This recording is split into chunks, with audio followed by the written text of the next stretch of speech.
openly discuss the mental toll this lifestyle takes, acknowledging that beneath the rugged exterior and tough decision-making lies a deep sense of vulnerability. The camera may show fierce storms and deck brawls, but it often glosses over the silent moments where a captain stares out at the vast, indifferent ocean, weighed down by the burden of keeping his crew safe, the future uncertain. The show Deadliest Catch thrusts viewers into the heart of one of the most dangerous professions on Earth, capturing the raw chaos and relentless fury of the Bering Sea as it punishes crab fishermen with towering waves and brutal winds. Beneath the excitement of high seas drama lies a haunting undercurrent of tragedy, a sobering tale of lives lost to the merciless ocean. Each season is a reminder of the sea's unforgiving nature, and as the icy waters continue to claim lives, one must ask, how many more must be sacrificed before we fully grasp the gravity of the risks these fishermen face? For nearly 2 decades, Deadliest Catch has captivated audiences worldwide with its unflinching portrayal of commercial crab fishing, showcasing the heart-stopping moments aboard vessels tossed by tempestuous seas while peeling back the layers to reveal a deeper story, one of perseverance, profound loss, and the indomitable spirit required to survive in such a perilous environment. The question looms large.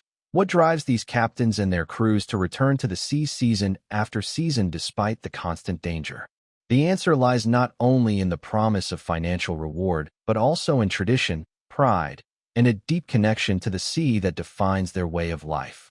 Alaska's frigid waters are no playground. They are treacherous, hostile, and often deadly. The fierce competition for crabs means that hundreds of boats head out, risking everything to haul in their share of the catch. The television series may focus on a few vessels, but the reality is far broader, with countless others also navigating these lethal waters, each with its own story of hardship and endurance. Every deck is a battlefield where one misstep can mean serious injury or death. Waves smash against the hulls with relentless force, freezing winds cut through layers of clothing, and the decks become slick, icy gauntlets. But it's not just the physical challenges that weigh heavily. The emotional and psychological tolls are equally punishing. These men and women, driven by a mix of hope and necessity, are constantly tested, not just by nature but by the ghosts of their own pasts. One of the most emotionally resonant stories in the series is that of Jake Anderson, a captain whose path to the wheelhouse has been paved with immense personal tragedy. Once homeless and battling substance abuse, Jake's struggles were already daunting before he was hit with even more sorrow. In Season 5, he received the heartbreaking news of his sister's sudden death while at sea, a moment that rocked him to his core. As if that weren't enough, just a year later, his father mysteriously vanished, only to be found dead in his abandoned truck. These crushing events could have destroyed anyone, but Jake persisted, returning to the sea with a fierce determination that spoke volumes of his resilience. Jake's story is just one of many that expose the deeply human element of Deadliest Catch.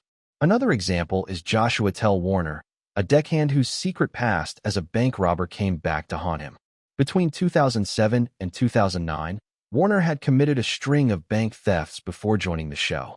When authorities connected the dots and arrested him in 2010, his promising television career ended abruptly, and he was sentenced to nearly a decade in prison. His tale was a shocking reminder that many of these seemingly heroic fishermen are also battling inner demons and difficult pasts.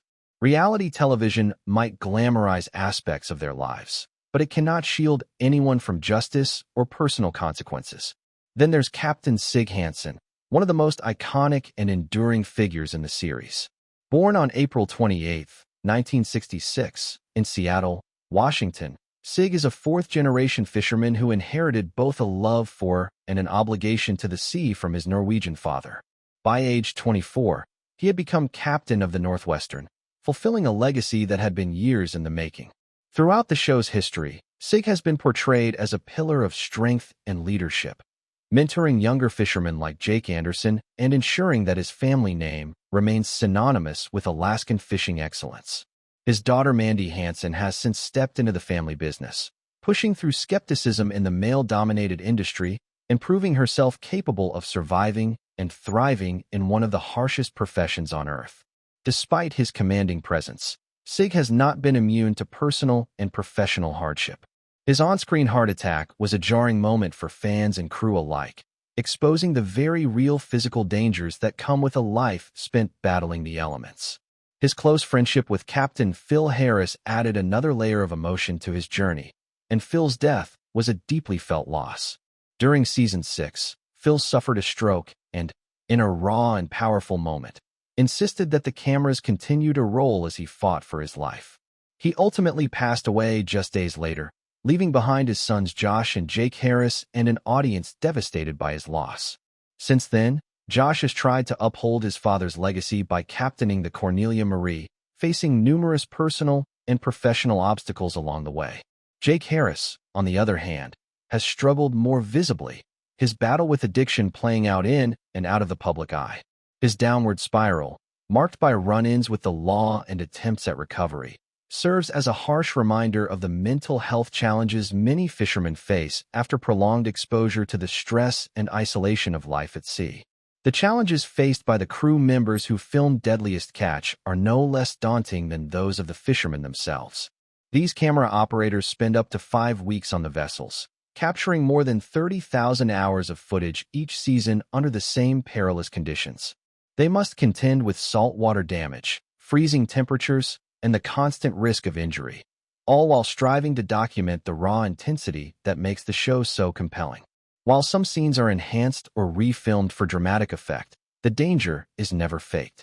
What viewers see is largely the real deal, genuine high-risk labor carried out by people who put their lives on the line for every dollar earned.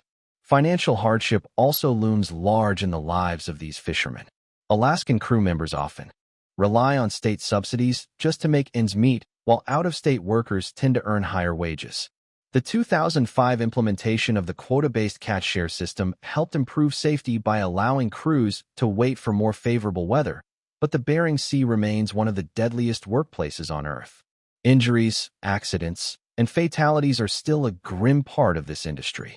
Over the years, the series has seen several high-profile exits, such as the Hillstrand brothers, who departed after a legal dispute, and Captain Elliot Neese, whose struggles with addiction led to his departure. Although he celebrated 90 days of sobriety in 2017, Elliot was arrested again in 2022 for drug trafficking, resulting in a prison sentence. His downfall is a somber illustration of how quickly personal demons can resurface, especially in an environment as high-pressure as commercial fishing. Tragedy hasn't spared the production crew either. One of the most shocking off-camera events was the murder of director Joseph McMahon, who was fatally shot outside his home. Other crew members, like deckhand Nick Mavar, have also succumbed to their personal struggles, with Nick's death from a drug overdose shaking both cast and fans. These losses serve as painful reminders that behind the thrilling episodes are real people with real vulnerabilities, many of whom battle substance abuse, depression, and the lingering psychological effects of their experiences at sea. The path to becoming a commercial fisherman in Alaska may appear straightforward: get a license, get a boat. But true survival demands grit, expertise, and years of hard-earned knowledge. Most of the individuals featured on Deadliest Catch have spent their lives on the water, learning from family tradition and personal trial. They know how to read the sea, navigate storms, and handle equipment in conditions that would send most people running. Even seasoned veterans like Sig Hansen face health scares and emotional challenges that never get easier with time. His 2 heart attacks were sobering events that tested his will and resolve, but his continued presence on the show underscores his deep commitment to his family, his crew, and the legacy he has built. It is this balance of hardship and humanity that keeps Deadliest Catch relevant and emotionally resonant.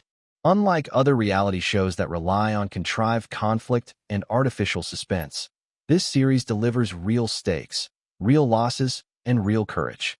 The storms are not metaphorical. The danger is not scripted. The people are not playing characters. They are living their truth under the harshest of circumstances. The Bering Sea is a violent and unpredictable arena where towering waves, freezing temperatures, and fatigue test the mettle of even the toughest crews. Teamwork is not optional. It is a matter of survival. And even though safety measures have improved, the threat of death always looms.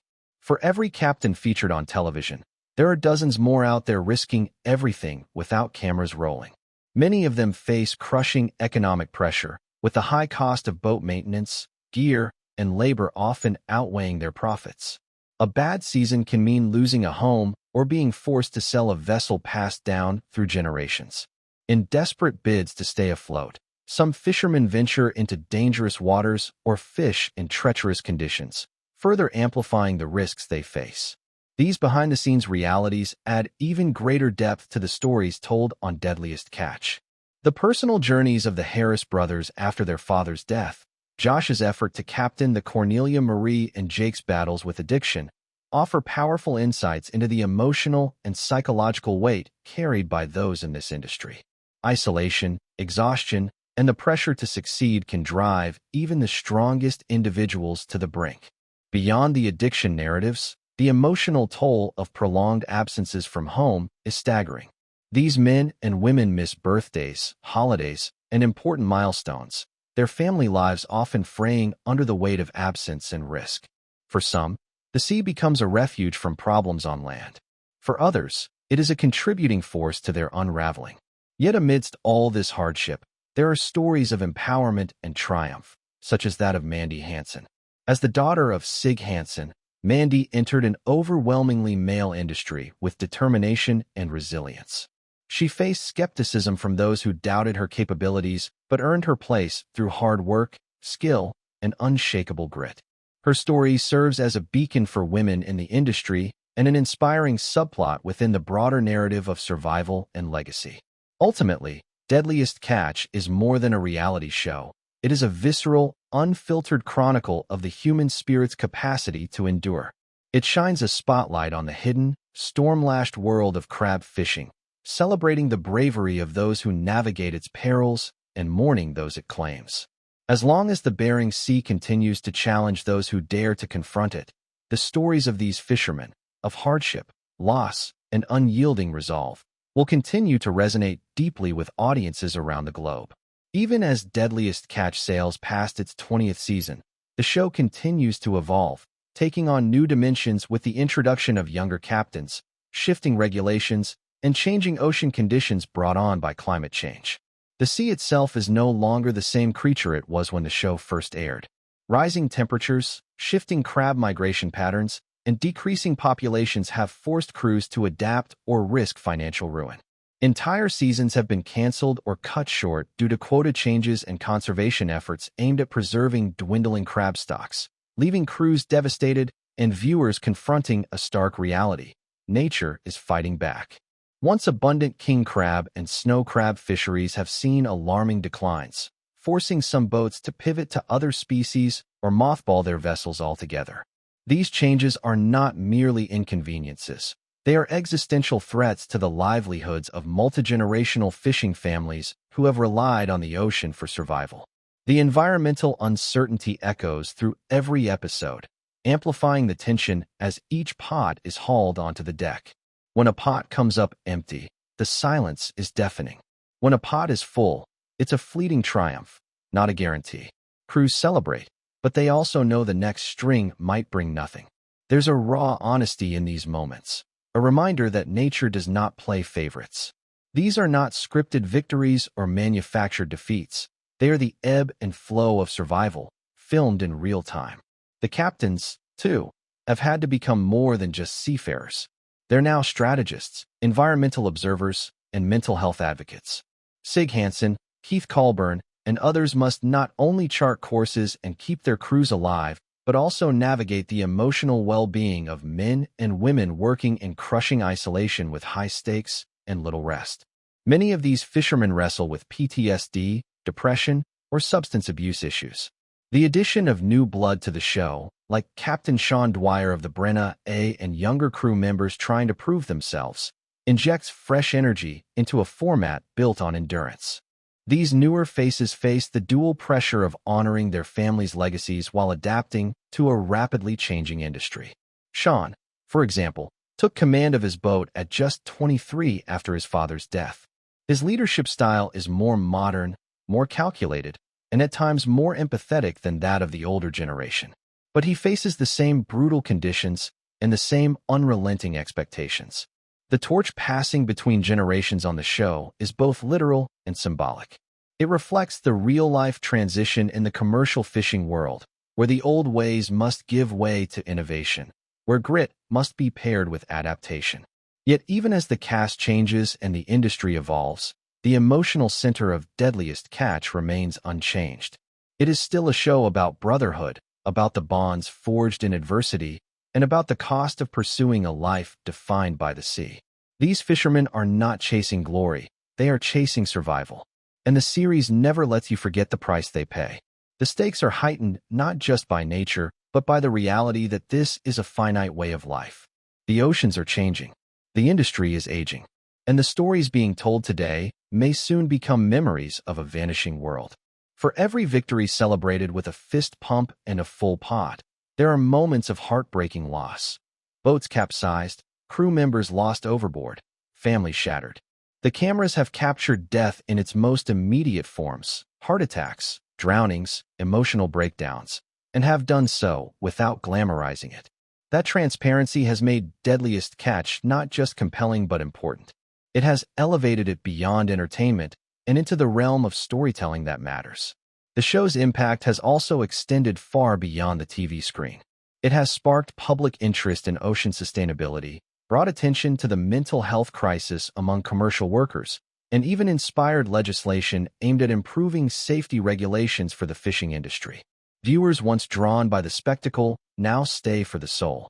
The show has created a deep empathy between its audience and its subjects, bridging the gap between those who risk their lives at sea